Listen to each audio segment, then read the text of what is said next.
Hello everyone, welcome to my YouTube channel. तो हम लोग डिस्कस कर रहे थे सीपेट बॉटनी एंट्रेंस के क्वेश्चन पेपर को। तो इसके पिछले वाले वीडियो में हमने क्वेश्चन नंबर 1 से लेके क्वेश्चन नंबर 40 तक का पूरा अच्छे से हर एक क्वेश्चन को हमने डिटेल में डिस्कस किए हैं। तो अगर आपने वो वीडियो चेक नहीं किया है तो उस वीडियो का लिंक मैं इस वीडियो के डिस्क्रिप्शन में या फिर आप ही के स्क्रीन में एक जगह में लिंक फ्लैश हो रहा होगा, वहाँ से क्लिक करके भी आप वो वीडियो चेक कर सकते हो। ठीक है, तो आज हम रेस्ट 40 क्वेश्चन को डिस्कस करेंगे। और मुझे लगा था कि जो पहले 40 क्वेश्चन है वही ईजी है और बाद में जो रेस्ट 40 क्वेश्चन है वो थोड़ा डिफिकल्ट होंगे, बट यहाँ पे उल्टा हो गया। रेस्ट जो 40 क्वेश्चन है वो पहले 40 क्वेश्चन से भी बहुत ज़्यादा ईजी है। तो चलिए शुरू करते हैं और वीडियो को पूरा जरूर देखिएगा, और वीडियो पसंद आए तो लाइक शेयर सब्सक्राइब जरूर कीजिएगा। और एक चीज़, आप चाहो तो हमारा ग्रुप को भी ज्वाइन कर सकते हैं, टेलीग्राम ग्रुप, उसका भी लिंक आपको इसी वीडियो के डिस्क्रिप्शन में मिल जाएगा। तो देखते हैं, क्वेश्चन नंबर 41 से शुरू कर रहे हैं। ठीक है, the most stable ecosystem is, तो सबसे स्टेबल इकोसिस्टम कौन सा है? Forest, mountain, desert, ocean. तो देखिए हम लोग जो सबसे स्टेबल मोस्ट स्टेबल इकोसिस्टम है वो है ओशन इकोसिस्टम। क्योंकि देखिए जो लैंड हो गया, डेजर्ट इकोसिस्टम हो गए, वो सब टेरेस्ट्रियल इकोसिस्टम में आ गए। और टेरेस्ट्रियल इकोसिस्टम में क्या होता है? एनवायरनमेंट चेंजेस होते हैं। ठीक है, तो चेंजेस होने से इकोसिस्टम भी अफेक्ट होता है। लेकिन ओशन में क्या है, वो एक तरह का आप लोगों का स्टेबल फॉर्म है, तो वहाँ पे कुछ मेजर चेंजेस नहीं होते, इसलिए ये मोस्ट स्टेबल इकोसिस्टम कहा जाता है। उसके बाद soil particles arrange in order of increasing size, sand, silt, clay sand, silt clay sand, clay slit या फिर सैंड। तो देखिए इंक्रीजिंग साइज बोला गया है, तो छोटे से धीरे धीरे बढ़ा। तो हमारा सबसे छोटा कौन होगा? क्ले, उसके बाद सिल्ट और आखिर में आएगा सैंड। ठीक है, क्ले, सिल्ट, सैंड, और सबसे बड़ा होगा ग्रावेल। ठीक है, ग्रावेल। तो चार तरह के होते हैं सॉइल पार्टिकल जिससे सॉइल बना होता है। तो क्ले पहले आएगा, सिल्ट, तो हमारा ऑप्शन नंबर डी होगा राइट आंसर, क्ले, उसके बाद सिल्ट। ठीक है, तो नेक्स्ट क्वेश्चन देखते हैं। Study of inter relationship between environment and a community is known as. Study of inter relationship between environment और उसके कम्युनिटी को हम क्या बोलेंगे? Synecology, auto ecology, phyto ecology, ecosystem. तो देखिए फाइटो इकोलॉजी यानी प्लांट का इकोलॉजी, ऑटो इकोलॉजी माने आप लोगों का एक इंडिविजुअल का जो इकोलॉजी है, और सीन इकोलॉजी मतलब एक ग्रुप का इकोलॉजी। बट इकोसिस्टम है इंटरैक्शन और inter relationship between environment and community. तो राइट आंसर है ecosystem. Pneumatophores are found in, pneumatophores कहाँ पे पाया जाता है? Halophytes, xerophytes, mesophytes, hydrophytes. Simple सा है, हैलोफाइट्स। यानी कि जितने भी आप लोगों के साइलेंट कंडीशन में ग्रो करते हैं प्लांट, उनको हैलोफाइट्स कहा जाता है। और उनमें क्या होता है ना, मतलब एक्सचेंज ऑफ गैसेस के लिए स्पेशल जो ऑर्गन डेवलप होता है उसको हम न्यूमेटोफोर्स कहते हैं, जिसको ब्रीदिंग रूट्स भी कहा जाता है, ब्रीदिंग रूट्स। ठीक है, ब्रीदिंग रूट्स। उसके बाद चलते हैं next question. The pyramid of energy in pond ecosystem is always. Pyramid of energy pond ecosystem में किस तरह का होता है? Inverted, upright, irregular, linear.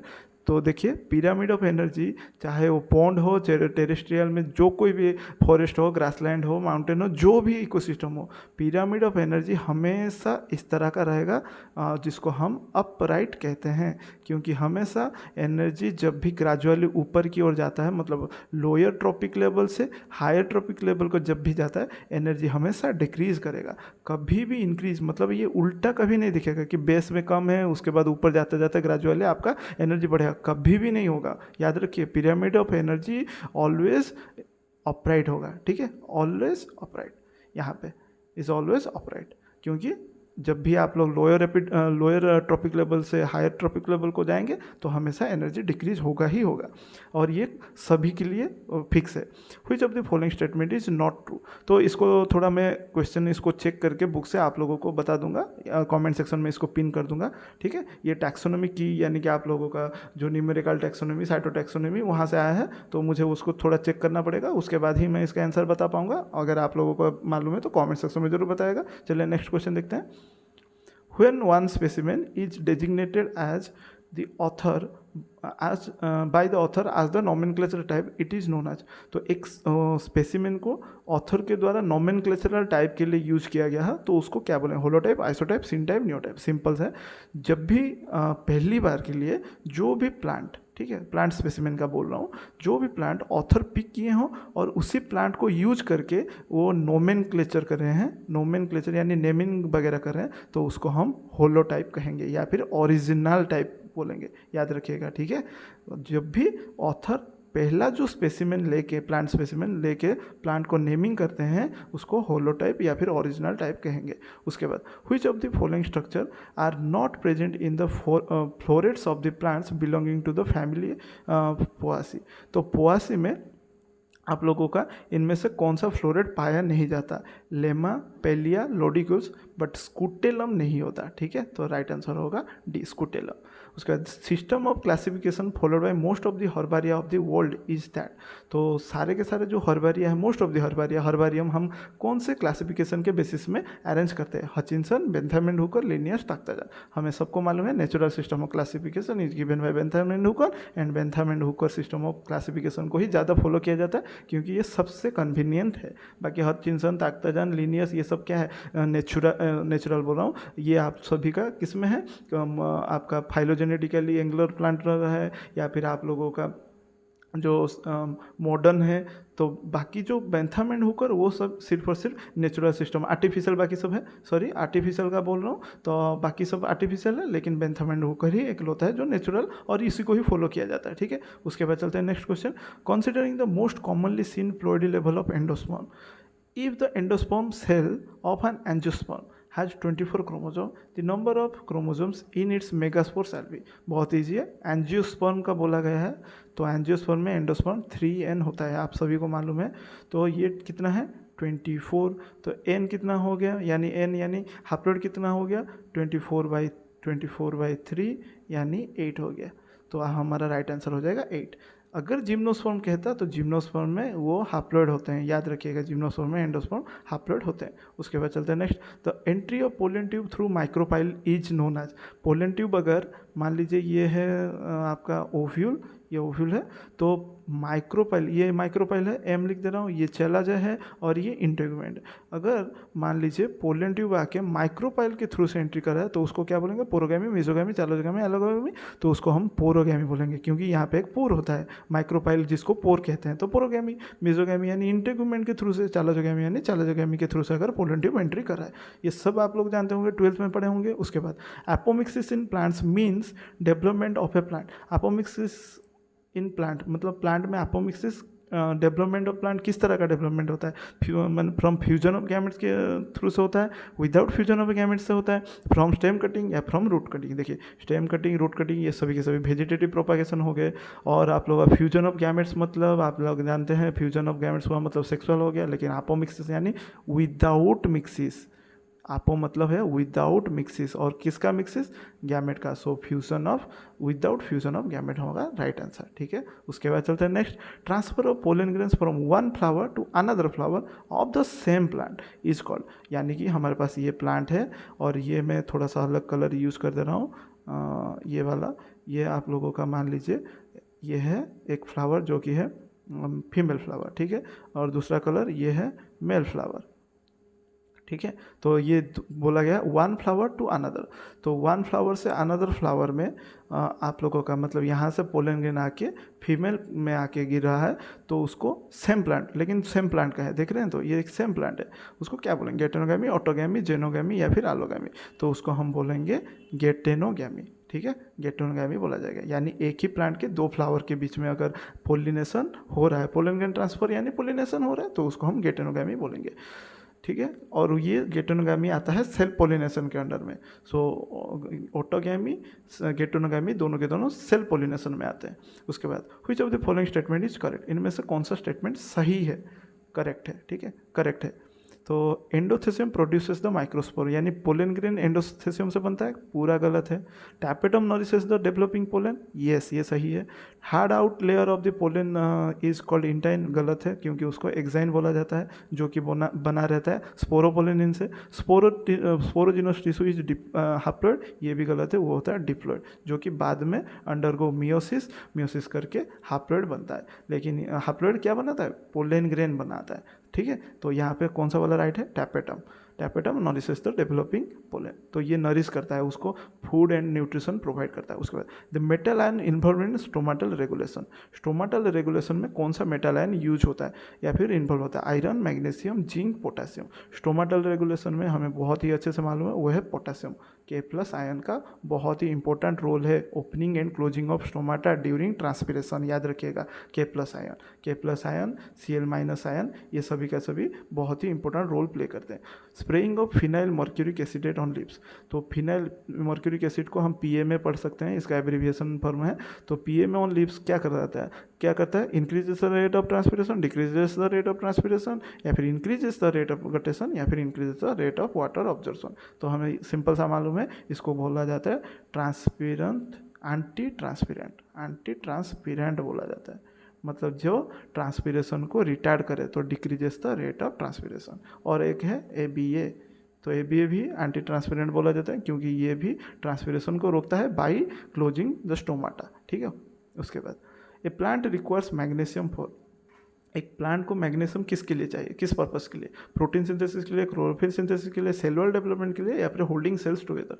Simple जानते हैं, क्लोरोफिल के लिए मैग्नीशियम बहुत ही एसेंशियल है क्योंकि क्लोरोफिल ए, क्लोरोफिल बी, ये दोनों के सेंट्रल हेड जो है, सेंट्रल जो एटम है वो है मैग्नीशियम। इसके बिना, इसको अगर हटा देंगे तो आप लोगों का पूरा क्लोरोफिल स्ट्रक्चर ही बदल जाएगा, ठीक है। तो मैग्नीशियम बहुत ही ज़रूरी है, सेंट्रल एटम होता है, ठीक है। ये जो सेंट्रल एटम है 4 रिंग से कवर हुआ रहता है, नाइट्रोजनस रिंग से, और ये बीच में सेंट्रल होता है। मतलब क्लोरोफिल ए हो चाहे क्लोरोफिल बी हो, क्लोरोफिल ए में एक होता है मिथाइल रिंग, क्लोरोफिल बी में होता है एल्डिहाइड, आप लोगों का एल्डिहाइड रिंग, ठीक है। बाकी दोनों में कॉमन मैग्नीशियम एटम होता है, ठीक है। और ये बहुत ही जरूरी है क्लोरोफिल सिंथेसिस के लिए। उसके बाद apical dominance is caused by, apical dominance क्या करवाता है, मतलब किसके वजह से होता है, ऑक्सिन, जिबरेलिन, काइनेटिन, ABA। देखिए ऑक्सिन और जिबरेलिन दोनों में आप लोगों ने फिजियोलॉजिकल रोल्स ऑफ हार्मोन्स में देखा होगा, दोनों में एपिकल डोमिनेंस दिखाता है, लेकिन हम आंसर करेंगे ऑक्सिन में, ठीक है, क्योंकि ऑक्सिन को प्रायोरिटी दिया गया है एपिकल डोमिनेंस के लिए, ठीक है। उसके बाद चलते हैं next, which of the following hormones plays an important role in ripening of fruit, बहुत ईजी सा, ऑक्सिन, जिबरेलिन, ABA, इथिलीन, वो है इथिलीन। ये एक गैसियस हार्मोन है जो कि फॉर्मूला है CH2 डबल बॉन्ड CH2, जिसको आप इथीन पढ़ते हैं, ठीक है। डबल बॉन्ड यानी अल्किन, इथीन बोला जाता है, इथीन, ठीक है। उसके बाद चलते हैं next, by which of the following process the seed absorb ample of water and dormancy is overcome, तो कौन से प्रोसेस में सीड एम्पल मतलब more than enough water observe करता है और डॉर्मेंसी को ब्रेक करता है, ओवरकम करता है, vernalization, स्कैरिफिकेशन, stratification, डिवर्नलाइजेशन।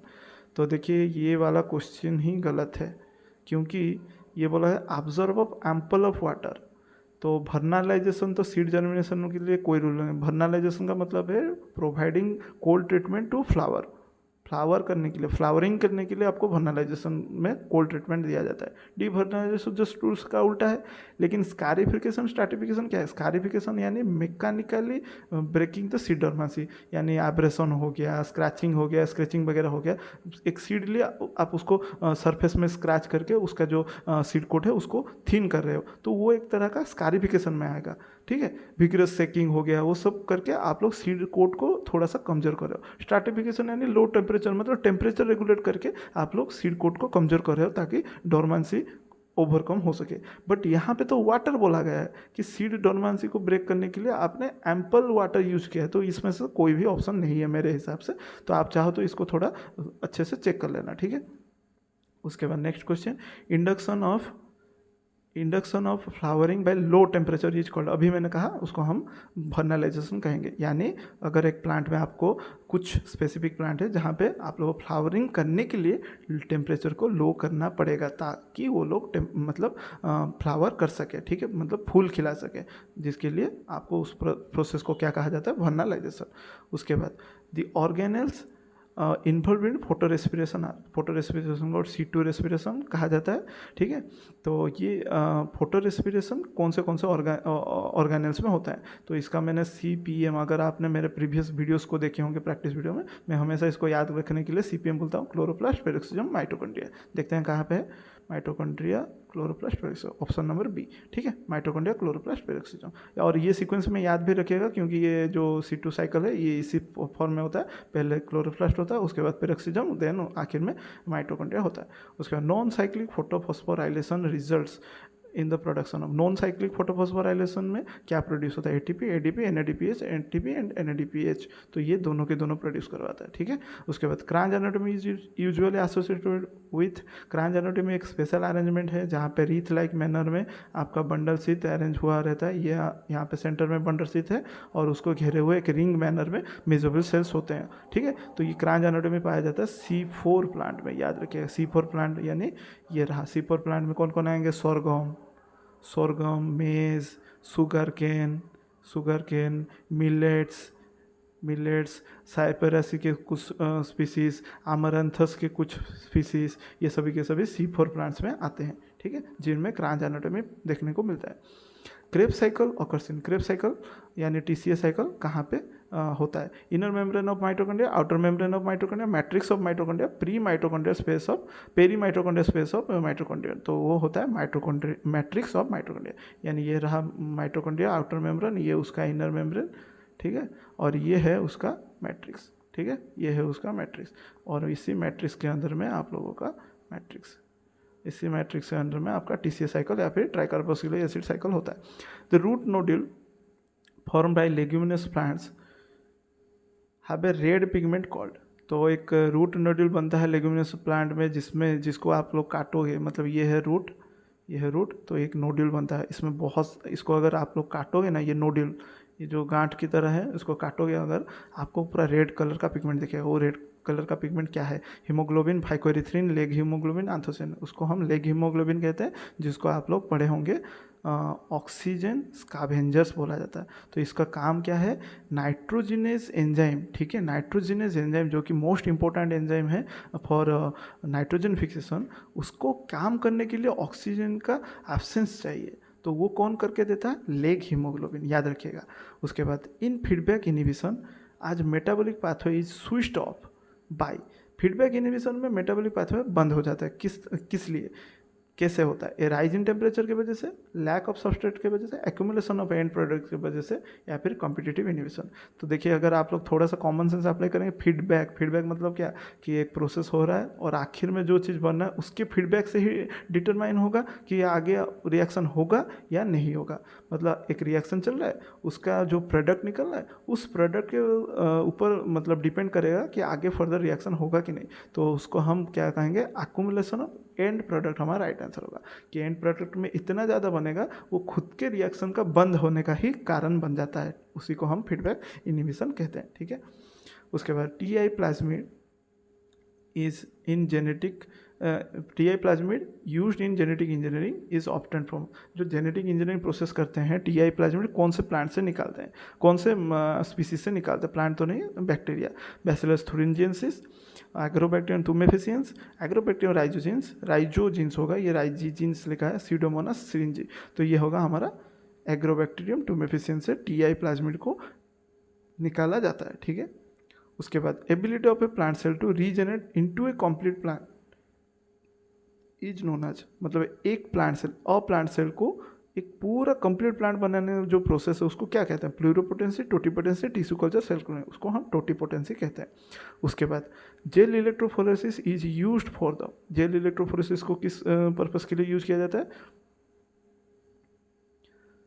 separation and isolation of DNA fragment, construction of recombinant DNA by joining with cloning vectors, culturing the host cells in a medium at large scale, या replication of DNA for many times। तो jail electrophoresis को हम simply जानते हैं separation के लिए use किया जाता है, और separation of DNA according to its fragment size. तो हमारा कहाँ है ऑप्शन देखते हैं, construction of recombinant DNA by joining, ये वाला तो नहीं है, कल्चरिंग नहीं है, रेप्लिकेशन नहीं है, हाँ separation and isolation of DNA fragment, ठीक है, तो ये वाला हमारा राइट ऑप्शन है। उसके बाद चलते हैं next question, restriction enzyme eco R1, ठीक है, E coli R1 cuts the DNA between G and C, G and A only when the sequence in DNA is, मतलब ये बोला जा रहा है जो इको R1 एंजाइम है, इको R1 ये काटता है G और A के बीच में काटता है, तो सीक्वेंस किस तरह का होना चाहिए, GA, TA, TC GAATTC, GGATCC, GACCT।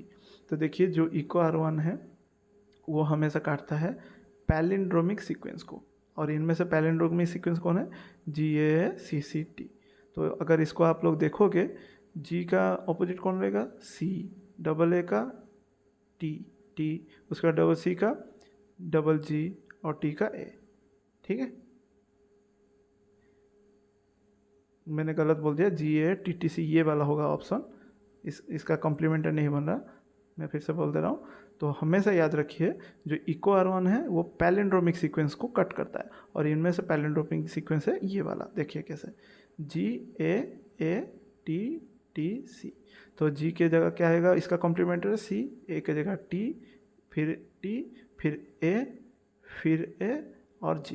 अब इसको आप राइट से लेफ्ट पढ़िए या लेफ्ट से राइट पढ़िए, आपको हमेशा सीक्वेंस सेम ही मिलेगा। पैलिंड्रोम जानते होंगे, कुछ ऐसे वर्ड्स होते हैं जो उसको आप लेफ्ट टू राइट पढ़िए या राइट टू लेफ्ट पढ़िए, वो हमेशा सेम ही साउंड करेंगे। जैसे कि लेबल आप जहाँ से पढ़ेंगे आपको पैलिंड्रोम वर्ड ही मिलेगा। तो ये सीक्वेंस से ही वो क्या करता है? कट करता है, ये वाला EcoR1। ठीक है, which of the following is not a measure of central tendency. Central tendency यानी मीन, मीडियन, मोड, तो ये वाला नहीं है। स्टैंडर्ड डेविएशन सेंट्रल टेंडेंसी का एक मेजर नहीं है। ठीक है, उसके बाद चलता है next question, which of the following is an example of in Situ conservation of biodiversity. Botanical garden, zoological garden, gene bank, biosphere reserve. देखिए इन सिटू यानी जो भी मतलब स्पीसीज हैं उनको उन्हीं के एरिया में प्रिजर्व करके रखना या फिर कंजर्व करके रखना, उसको हम इन सिटू कहेंगे। बोटनिकल गार्डन में तो हम लोग प्लांट्स को प्लांटिंग करते हैं। जूलॉजिकल गार्डन में जैसे कि जू वगैरह हो गया, उसमें तो ला के रखा जाता है। जीन बैंक में भी हम कलेक्ट करके रखते हैं, लेकिन बायोस्फीयर रिजर्व एक होता है जहाँ पे उनको उन्हीं के हैबिटेट में छोड़ा जाता है। ठीक है, मतलब रख दिया जाता है ताकि वो वहाँ पे प्रिजर्व कंजर्व होकर रहें। उसके बाद the chemical potential of pure water, बहुत ईजी, 18,310, तो ये है 0, याद रखिए, और 0 ही है सबसे मैक्सिमम। ठीक है, प्योर वाटर का वाटर पोटेंशियल और केमिकल पोटेंशियल हमेशा 0 होगा। ठीक है, which of the following is an asexual reproductive structure in bacteria. Bacteria में असेक्सुअल रिप्रोडक्टिव स्ट्रक्चर कौन सा है? एकिनिड, ऑटोस्पोर, एक्सोस्पोर, एंडोस्पोर। देखिए एकिनिड हो गया, ऑटोस्पोर हो गया। ऑटोस्पोर आपको आल्गी में देखने को मिलेगा, एकिनिड सियानोबैक्टीरियम में। तो हमारा जो राइट आंसर है वो है एंडोस्पर्म, जो कि बैक्टीरिया का एक बेस्ट मेथड है, best method of asexual reproduction. ठीक है, उसके बाद देखिए when a sporangium develops from a single initial cell it is called. जब एक स्पोरेंजियम सिंगल इनिशियल सेल से बनता है तो उसको क्या कहते हैं? लेप्टोस्पोरेंजिएट, यूस्पोरेंजिएट, हेटेरोस्पोरेंजिएट, होमोस्पोरेंजिएट। उसको हम लेप्टोस्पोरेंजिएट कहते हैं, और यूस्पोरेंजिएट ग्रुप ऑफ सेल से बनता है। ठीक है, ग्रुप ऑफ सेल से आपका यूस्पोरेंजिएट का स्पोरेंजियम बनता है। तो हमारा राइट आंसर है leptosporangiate. Enzymes having different molecular forms but same specificity, कि आपका एंजाइम्स, दो कोई एंजाइम्स हैं जिनका मोलिकुलर फॉर्म तो डिफरेंट है लेकिन काम वो सेम स्पेसिफिसिटी, मतलब सेम सबस्ट्रेट को ऊपर एक्ट करे, सेम रिएक्शन के ऊपर एक्ट करे, तो उसको आइसो एंजाइम, एलोस्टेरिक एंजाइम, को एंजाइम, होलो एंजाइम बोला जाता है। उसको हम आइसो एंजाइम कहते हैं। ठीक है, आइसो मतलब इक्वल, तो ये इक्वल रिएक्शन को एक्ट करते हैं, रिएक्शन के ऊपर एक्ट करते हैं। उसके बाद synapses is the pairing of. Synapses किसका पेयरिंग है? एनालॉगस क्रोमोसोम्स, होमोलॉगस क्रोमोसोम के बीच में होता है, नॉन होमोलॉगस क्रोमोसोम्स के बीच में होता है, या फिर असेंट्रिक क्रोमोसोम। देखिए सिनेप्सिस यानी आप लोगों को मालूम होगा, मियोसिस में एक स्टेज होता है जाइगोटिन, प्रोफेज 1 में जाइगोटिन स्टेज होता है जहाँ पे पेयरिंग ऑफ क्रोमोसोम होता है, जिसको हम सिनेप्सिस कहते हैं, और जहाँ पे बाइवैलेंट फॉर्मेशन होता है, और वो किसके बीच में होता है? होमोलोगस क्रोमोसोम के बीच में, याद रखिएगा। उसके बाद the term curing is associated with the processing of, आप लोगों का टर्म जो क्यूरिंग है वो किसके साथ एसोसिएटेड है? T, saffron, coffee, tobacco.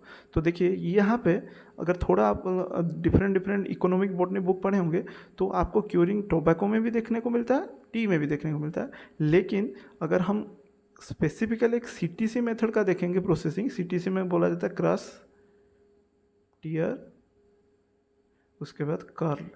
ठीक है, CTC मेथड में देखेंगे तो आप लोगों का क्यूरिंग प्रोसेस होता है टी में। ब्लैक टी बनाने के लिए कुछ बैक्टीरियल फर्मेंटेशन किया जाता है, तो वो टी में देखने को मिलता है। तो इसका राइट आंसर हम यहाँ पे स्पेसिफिकली टी को लेते हैं, बट टोबैको में भी क्यूरिंग होता है। ठीक है, उसके बाद Shorea robusta belongs to the family. तो ये लास्ट क्वेश्चन है, सोरिया रोबस्टा यानी साल पेड़। ठीक है, तो ये कौन से फैमिली को बिलोंग करता है? वर्बेनासी, डिप्टेरोकार्पासी, फाबासी, मैग्नोलियासी। सिंपल सा आंसर है वो है डिप्टेरोकार्पासी। तो ये था आप लोगों का सीपेट का कंप्लीट 80 क्वेश्चन को मैंने ब्रेक डाउन किया। सिर्फ एक जो क्वेश्चन छूटा है उसको थोड़ा मुझे बुक से रेफर करके ही आप लोगों को बताना पड़ेगा, तो उसका आंसर मैं कमेंट सेक्शन में पिन कर दूंगा। अगर आप लोगों को मालूम है तो उसका आंसर आप लोग कमेंट सेक्शन में दे सकते हैं ताकि दूसरों लोगों का हेल्प हो सके। So thanks for watching this video. अगर वीडियो पसंद आए तो जो लोग सीपेट बॉटनी इस बार दिए हैं उनके साथ जरूर शेयर कीजिए, या फिर अपने जूनियर्स को भी शेयर कीजिए जो अभी से प्रिपेयर कर रहे हैं या फिर प्रिपरेशन करना चालू कर दिए हैं, तो उनको जरूर शेयर कीजिए। सो मिलते हैं नेक्स्ट प्रैक्टिस वीडियो में। Thank you.